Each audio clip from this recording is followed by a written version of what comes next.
Hello दोस्तों, welcome to my YouTube channel educational अड्डा।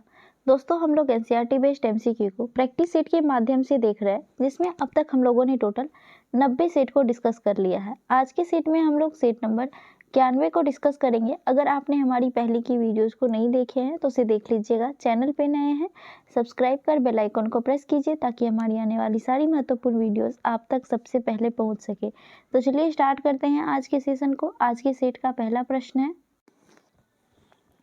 मुद्रा सभी परिसंपत्तियों में सबसे तरल है, क्यों? दोस्तों, मुद्रा एक ऐसी संपत्ति है जिसे कम समय में आसानी से नकदी में परिवर्तन किया जा सकता है, कहीं भी इजीली अवेलेबल हो जाता है। इसी वजह से तो इसका सही आंसर ऑप्शन नंबर ए हो जाएगा, क्योंकि यह सार्वभौमिक रूप से स्वीकार्य है। इसी वजह से मुद्रा सभी परिसंपत्तियों में सबसे ज़्यादा तरल है। ठीक है, तो इसका सही आंसर ऑप्शन नंबर ए हो जाएगा। अगला प्रश्न है, पूंजीवादी अर्थव्यवस्था को निम्नलिखित में से किस अन्य नाम से भी जाना जाता है?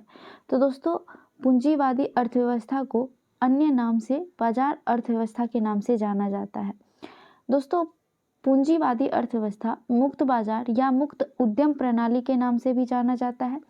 यह एक ऐसी आर्थिक प्रणाली है जिसमें उत्पादन के साधनों पर निजी स्वामित्व होता है। तो इसका सही आंसर ऑप्शन नंबर बी हो जाएगा, बाजार अर्थव्यवस्था। अगला प्रश्न है, सागरमाला परियोजना से भारत का निम्न में से कौन सा इंफ्रास्ट्रक्चर क्षेत्र संबंधित है? तो दोस्तों, सागरमाला परियोजना भारत सरकार की एक रणनीति पहल थी, जो कि बंदरगाह, नौवाहन और जलमार्ग क्षेत्र से जुड़ी हुई थी। दोस्तों, इस परियोजना का मकसद देश में बंदरगाहों पर आधारित विकास को बढ़ावा देना था। तो इसका सही आंसर ऑप्शन नंबर डी हो जाएगा, बंदरगाह क्षेत्र से संबंधित है सागरमाला परियोजना। दोस्तों, इस परियोजना के तहत मौजूदा बंदरगाह को आधुनिकीकृत किया जा रहा है। ठीक है, अगला प्रश्न है, प्रति चुंबकीय पदार्थ की चुंबकीय प्रकृति होती है। तो दोस्तों, प्रति चुंबकीय पदार्थ की प्रकृति ऋणात्मक होती है। इसका पारगम्यता जो है वो μ0 से कम होता है। तो इसका सही आंसर ऑप्शन नंबर बी हो जाएगा, 0 से कम यानी ऋणात्मक होता है।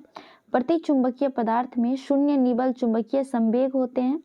दोस्तों, ये पदार्थ बाह्य चुंबकीय क्षेत्र में प्रतिकर्षित होता है। ठीक है, तो इसका सही आंसर ऑप्शन नंबर बी ऋणात्मक होगा। अगला प्रश्न है, निम्नलिखित में से किसका अपवर्तनांक सबसे अधिक है? तो चलिए देखते हैं किसका अपवर्तनांक सबसे अधिक है। पहला है कार्बन डाइसल्फाइड, इसका अपवर्तनांक 1.63 होता है। कांच का अपवर्तनांक 1.5, जल का अपवर्तनांक 1.33 और बेंजीन का अपवर्तनांक 1.501 होता है। तो सबसे ज़्यादा किसका है? कार्बन डाइसल्फाइड का। तो इसका सही आंसर ऑप्शन नंबर ए हो जाएगा, कार्बन डाइसल्फाइड। अगला प्रश्न है,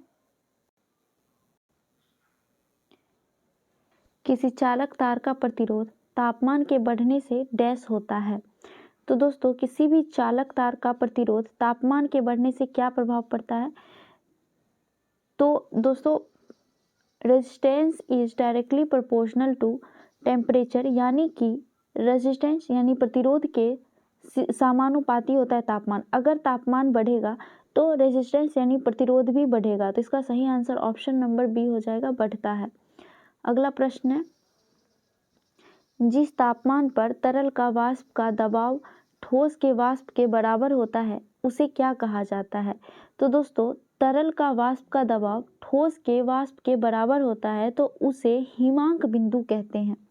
इसका सही आंसर ऑप्शन नंबर डी हो जाएगा, उस तापमान को हिमांक बिंदु कहते हैं, जो कि 0 डिग्री सेल्सियस या फिर 32 डिग्री फ़ारेनहाइट या अगर केल्विन में बोले तो 273 डिग्री केल्विन के बराबर होता है। तो इसका सही आंसर ऑप्शन नंबर डी हो गया, हिमांक बिंदु। अगला प्रश्न है, सरल आवर्त गति में एक सरल लोलक के किए निम्नलिखित कथनों में से कौन सा सही है? तो दोस्तों, पहले हम लोग सरल लोलक के बारे में जान लेते हैं।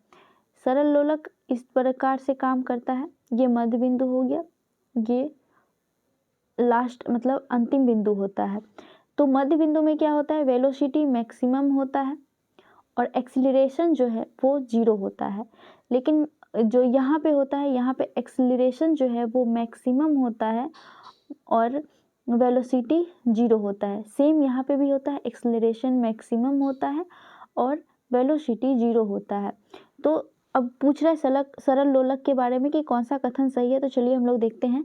पहला है मध्य स्थिति में गतिज ऊर्जा अधिकतम होती है। जैसा कि अभी हमने बताया, मध्य स्थिति में यानी बीच में गतिज ऊर्जा सबसे ज़्यादा होती है और त्वरण सबसे कम होता है यानी 0 होता है।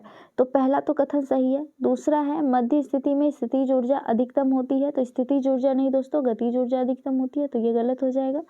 तीसरा है मध्य स्थिति में त्वरण अधिकतम होता है। अभी हमने बताया त्वरण 0 होता है, तो ये भी गलत है। इसमें सही कौन सा है? तो ऑप्शन नंबर ए सही है, यानी कि मध्य स्थिति में गतिज ऊर्जा अधिकतम की त्वरण कम होता है, मतलब 0 होता है। तो इसका सही आंसर ऑप्शन नंबर ए हो जाएगा। अगला प्रश्न है, जब किसी तालाब के शांत जल में पत्थर फेंका जाए तो तालाब में जल के पृष्ठ पर उठने वाली लहरें होती है। तो दोस्तों जल के पृष्ठ पर उठने वाली लहरें अनुप्रस्थ होती है। इसका सही आंसर ऑप्शन नंबर बी हो जाएगा, अनुप्रस्थ। इन तरंगों में तरंग की गति की दिशा माध्यम के कंपन की दिशा के लंबवत होता है। ठीक है, अगला प्रश्न है, निकट दृष्टि दोष यानी मायोपिया के संबंध में कौन सा कथन गलत है। तो चलिए देखते हैं। पहला है नेत्र लेंस की मोटाई बढ़ जाना। तो ये सही है, नेत्र लेंस की मोटाई बढ़ जाता है। नेत्र लेंस की फोकस दूरी कम हो जाती है, ये भी सही है। तीसरा है नेत्र गोलक की त्रिज्या या व्यास में वृद्धि हो जाती है, तो ये भी सही है दोस्तों। उसके बाद है प्रतिबिंब का रेटिना पर बनना, ये गलत है दोस्तों। प्रतिबिंब रेटिना के आगे बनता है, ना कि रेटिना पर, तो ये गलत हो जाएगा दोस्तों। इस दोष को दूर करने के लिए अवतल लेंस का उपयोग किया जाता है। तो इसका सही आंसर ऑप्शन नंबर डी हो जाएगा। प्रतिबिंब रेटिना पर नहीं बनता है, रेटिना के आगे बनता है। ठीक है, अगला प्रश्न है, निम्नलिखित में से कौन से एक तत्व का समस्थानिक कैंसर के उपचार में प्रयुक्त किया जाता है। तो दोस्तों समस्थानिक इसमें से कौन सा है, एक तत्व का समस्थानिक कौन सा है जो कि कैंसर के उपचार में प्रयुक्त किया जाता है। तो वो है कोबाल्ट का समस्थानिक, कोबाल्ट 60। इससे निकलने वाली गामा किरणों के द्वारा कैंसर कोशिकाओं को नष्ट करके कैंसर का इलाज किया जाता है। तो इसका सही आंसर ऑप्शन नंबर बी हो जाएगा, कोबाल्ट। अगला प्रश्न है, सिनकोना का कौन सा भाग औषधि देता है। दोस्तों सिनकोना का छाल जो है उससे कुनैन नामक औषधि बनाई जाती है और यह मलेरिया बुखार की दवा होती है। तो इसका सही आंसर ऑप्शन नंबर बी हो जाएगा, सिनकोना के छाल से औषधि बनाया जाता है। अगला प्रश्न है, यूकैरियोटिक कोशिका के संबंध में कौन सा कथन गलत है। चलिए देखते हैं। पहला है इनमें समसूत्री कोशिका विभाजन होती है। तो ये बिल्कुल सही है दोस्तों, यूकैरियोटिक कोशिका में समसूत्री कोशिका विभाजन होता है। दूसरा है इनमें श्वसन तंत्र माइटोकॉन्ड्रिया में होता है। तो ये भी सही है दोस्तों, इसका श्वसन तंत्र माइटोकॉन्ड्रिया में होता है। तीसरा है इनमें रिक्तिका उपस्थित नहीं होती, ये गलत हो जाएगा दोस्तों। इसमें रिक्तिका उपस्थित होती है, साथ ही रिक्तिका झिल्ली से घिरा एक अंग होता है जो साइटोप्लाज्म में पाया जाता है। ठीक है, तो इसमें रिक्तिका उपस्थित होती है। चौथा है इसमें 80S प्रकार के राइबोसोम होते हैं। तो ये बिल्कुल सही है, इसमें 80S प्रकार के राइबोसोम होते हैं। इसमें गलत पूछ रहा था जो कि ऑप्शन नंबर सी में गलत है, तो इसका सही आंसर ऑप्शन नंबर सी हो जाएगा। अगला प्रश्न है, हमारे शरीर में त्वचा की सतह के नीचे मौजूद वसा किसके विरुद्ध अवरोध का कार्य करती है। तो दोस्तों वसा किसके अवरोध का कार्य करती है।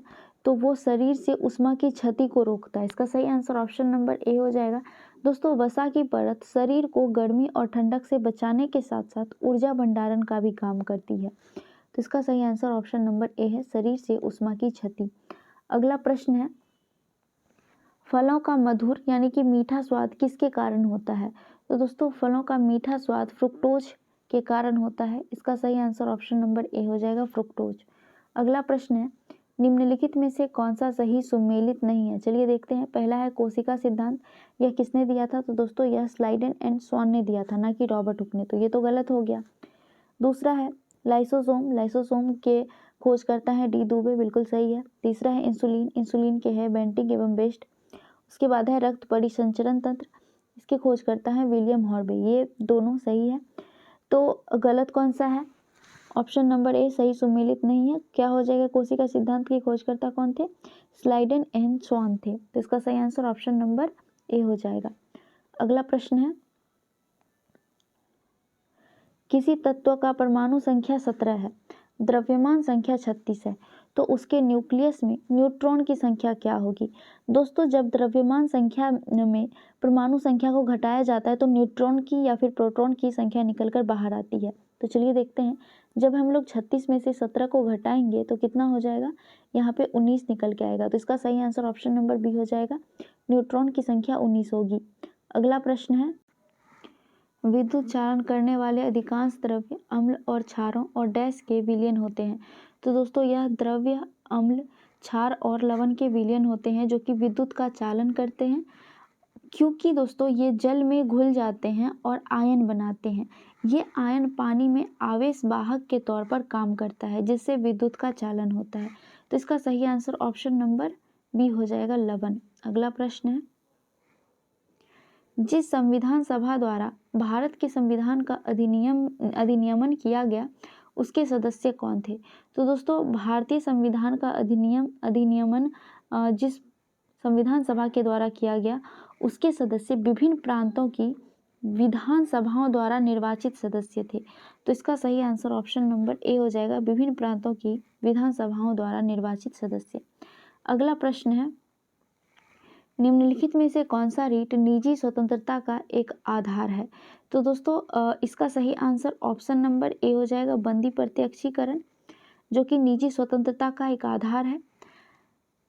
अगर हम रीट की बात करें तो दोस्तों, सुप्रीम कोर्ट आर्टिकल नंबर 32 के तहत रीट जारी करते हैं, वहीं पे हाई कोर्ट जो है वो आर्टिकल नंबर 226 के तहत रीट जारी करते हैं। टोटल 5 प्रकार का रीट होता है, एक बंदी प्रत्यक्षीकरण, उत्प्रेषण, प्रतिषेध, अधिकार परीक्षा और परमादेश। ठीक है, तो इसका सही आंसर ऑप्शन नंबर ए हो जाएगा। अगला प्रश्न है, वह व्यक्ति कौन है जो राज्य सभा का सदस्य होते हुए राज्यसभा तथा लोकसभा दोनों में बोल सकता है? तो दोस्तों, जो राज्यसभा के चयनित सदस्य हैं, वो मंत्री जो राज्यसभा का सदस्य है वो राज्यसभा और लोकसभा दोनों में बोल सकते हैं, लेकिन वोटिंग सिर्फ राज्यसभा में कर सकते हैं। तो इसका सही आंसर ऑप्शन नंबर सी हो जाएगा, राज्यसभा का मंत्री। अगला प्रश्न है, भारतीय संविधान के किस संशोधन अधिनियम के तहत उच्च न्यायालय के न्यायाधीशों की सेवानिवृत्ति की आयु 60 वर्ष से बढ़ाकर 62 वर्ष कर दी गई? तो वो था दोस्तों 15वां संविधान संशोधन, जो कि 1963 ईस्वी में हुआ था। इसका सही आंसर ऑप्शन नंबर सी हो जाएगा, जिसमें हाई कोर्ट के जज का उम्र 60 वर्ष से बढ़ाकर 62 वर्ष कर दिया गया। दोस्तों, अब आप लोग कमेंट करके बताइए कि वर्तमान में सुप्रीम कोर्ट के जज का सेवानिवृत्ति उम्र क्या है?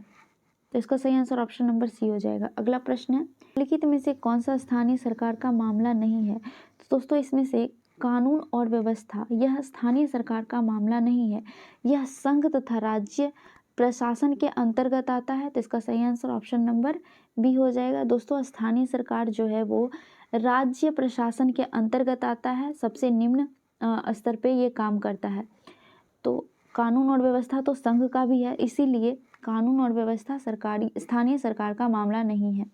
अगला प्रश्न है, सेंड्रोकोटस की पहचान मौर्य शासक चंद्रगुप्त मौर्य के रूप में किसने किया? तो दोस्तों, सेंड्रोकोटस का पहचान चंद्रगुप्त मौर्य के रूप में विलियम जोन्स के द्वारा किया गया था। इसका सही आंसर ऑप्शन नंबर सी हो जाएगा, विलियम जोन्स। अगला प्रश्न है,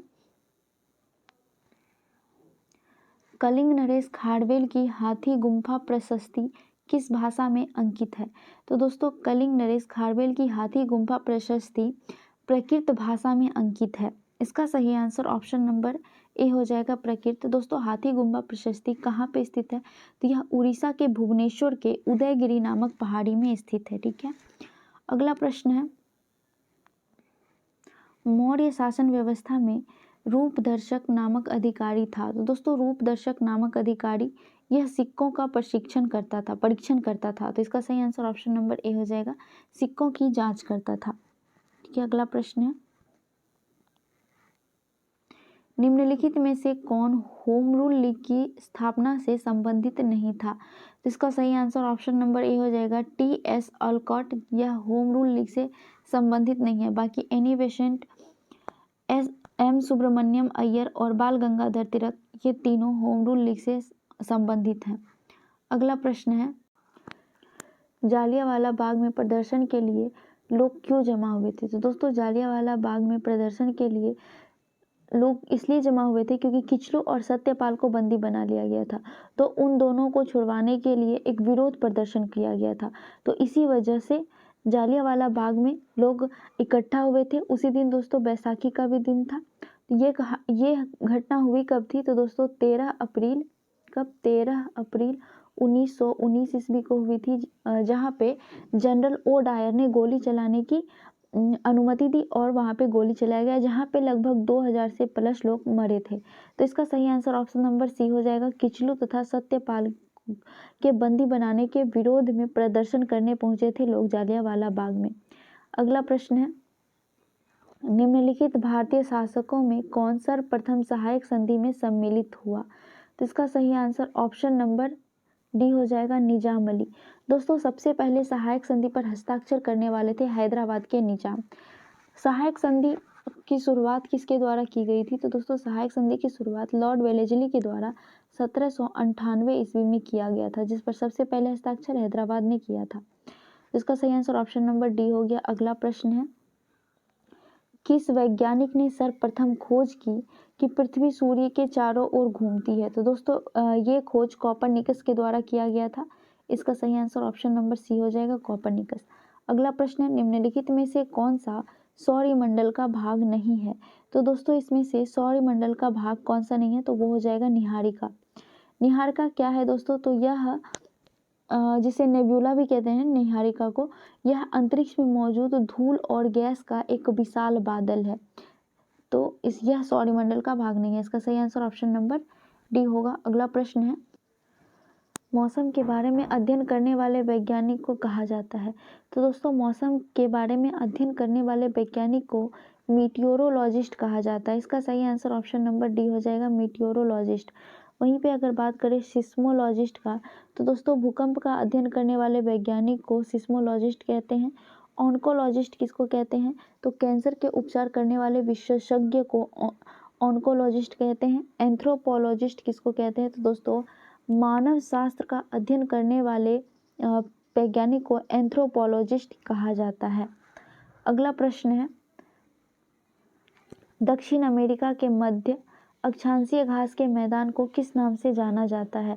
तो दोस्तों दक्षिण अमेरिका के मध्य अक्षांशीय घास के मैदान को पंपास के नाम से जाना जाता है। इसका सही आंसर ऑप्शन नंबर सी हो जाएगा, पंपास। प्रेरी कहाँ पे पाया जाता है? तो दोस्तों प्रेरी उत्तरी अमेरिका में, स्टेपीज यूरेशिया में और वेल्ड्स दक्षिण अफ्रीका में पाया जाने वाला घास का मैदान है। अगला प्रश्न है, निम्न में से कौन कृत्रिम पारिस्थितिकी तंत्र का उदाहरण है? कृत्रिम पारिस्थितिकी तंत्र होता क्या है? तो दोस्तों यह मानव निर्मित वातावरण होता है जिसमें कुछ प्रजातियों को सहारा दे सके, तो ऐसा वातावरण होता है कृत्रिम पारिस्थितिकी तंत्र, जिसमें वृक्षारोपण, कृषि भूमि, धान की खेती, ये सारी चीजें होती हैं। तो इसका सही आंसर ऑप्शन नंबर ए हो जाएगा, धान का खेत। वहीं पे झील, वन, घास मैदान या फिर पहाड़, ये सारी चीजें प्राकृतिक पारिस्थितिकी तंत्र का उदाहरण है। ठीक है, तो इसका सही आंसर ऑप्शन नंबर ए हो गया, धान का खेत। अगला प्रश्न है, एक घास स्थलीय पारिस्थितिकी तंत्र के खाद्य श्रृंखला में विभिन्न घटकों का सही क्रम क्या है? तो जो घास स्थलीय पारिस्थितिकी तंत्र का सही क्रम में घटक है वो है घास। घास को टिड्डा खाते हैं, टिड्डा को मेढक और मेढक को सर्प। तो इसका सही आंसर ऑप्शन नंबर सी हो जाएगा, घास, टिड्डा, मेढक और सर्प। अगला प्रश्न है, दक्षिणी गंगोत्री निम्न में से कहाँ स्थित है? तो दोस्तों दक्षिणी गंगोत्री यह अंटार्कटिक में स्थित है। इसका सही आंसर ऑप्शन नंबर ए हो जाएगा, अंटार्कटिका। दोस्तों दक्षिणी गंगोत्री भारत का पहला वैज्ञानिक अनुसंधान बेस स्टेशन था, जिसकी स्थापना 1980 ईस्वी में किया गया था। तो इसका सही आंसर ऑप्शन नंबर ए हो गया। अगला प्रश्न है, जंतर मंतर का निर्माण निम्नलिखित में से किसके द्वारा करवाया गया था? तो दोस्तों जंतर मंतर का निर्माण सवाई जयसिंह के द्वारा करवाया गया था। टोटल जंतर मंतर कितने निर्माण करवाए गए थे? तो यह 5 जगहों पर निर्माण करवाए गए थे। कहाँ कहाँ पे? तो दोस्तों सबसे पहले जो करवाया गया था वो 1725 ईस्वी में दिल्ली में करवाया गया था। उसके बाद जयपुर, उज्जैन, मथुरा और वाराणसी, ये 4 जगह, अन्य 4 जगह पर जंतर मंतर का निर्माण किया गया है। तो इसका सही आंसर ऑप्शन नंबर बी हो जाएगा, जयसिंह। अगला प्रश्न है, भारतीय परमाणु ऊर्जा कार्यक्रम के जनक किसे माना जाता है? तो दोस्तों भारतीय परमाणु ऊर्जा कार्यक्रम के जनक जहांगीर भाभा को माना जाता है, होमी जहांगीर भाभा को। तो इसका सही आंसर ऑप्शन नंबर डी हो जाएगा, एच.जे. भाभा। अगला प्रश्न है, जैविक परीक्षकों में मुख्यतः क्या पाया जाता है? तो दोस्तों जैविक परीक्षकों में मुख्यतः फॉर्मेल्डिहाइड पाया जाता है। इसका सही आंसर ऑप्शन नंबर बी हो जाएगा, फॉर्मेल्डिहाइड। दोस्तों जैविक परीक्षक खाद्य संरक्षक की एक तकनीक है जिसके जरिए भोजन को सूक्ष्मजीवों की वजह से होने वाले नुकसान से बचाया जाता है। तो इसमें फॉर्मेल्डिहाइड मौजूद होता है। इसका सही आंसर ऑप्शन नंबर बी है। अगला प्रश्न है, वेल्डिंग में प्रयोग होने वाली गैस है।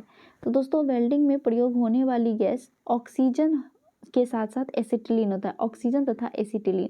तो इसका सही आंसर ऑप्शन नंबर सी हो जाएगा, ऑक्सीजन तथा एसिटिलीन। अगला प्रश्न है, प्रकाश संश्लेषण वनस्पति कोशिका में स्थित डैश में होता है। तो दोस्तों प्रकाश संश्लेषण की क्रिया क्लोरोप्लास्ट में होता है। इसका सही आंसर ऑप्शन नंबर बी हो जाएगा, क्लोरोप्लास्ट। अगला प्रश्न है, किस वर्ग के पौधे को पादप वर्ग के उभयचर कहा जाता है? तो दोस्तों पादप जगत का उभयचर ब्रायोफाइटा को कहा जाता है। इसका सही आंसर ऑप्शन नंबर बी हो जाएगा, ब्रायोफाइटा। दोस्तों ब्रायोफाइटा मिट्टी में रहते हैं, लेकिन यौन प्रजनन के लिए उन्हें पानी की जरूरत होती है। तो इसका सही आंसर ऑप्शन नंबर बी हो जाएगा। अगला प्रश्न है, निम्नलिखित में से किस अधिवेशन में कांग्रेस ने पहली बार भारतीय रियासतों के प्रति अपनी नीति घोषित की थी? तो दोस्तों पहली बार कांग्रेस ने भारतीय रियासतों के प्रति अपनी नीति की घोषणा नागपुर अधिवेशन में किए थे। कब हुआ था ये नागपुर अधिवेशन? तो यह 1920 ईस्वी में हुआ था, जिसकी अध्यक्षता सी विजय राघवाचारी के द्वारा किया गया था। तो आपको याद रखना है, क्योंकि ये पहली बार जो भी घटनाएं होती हैं वो काफ़ी इम्पोर्टेंट होता है।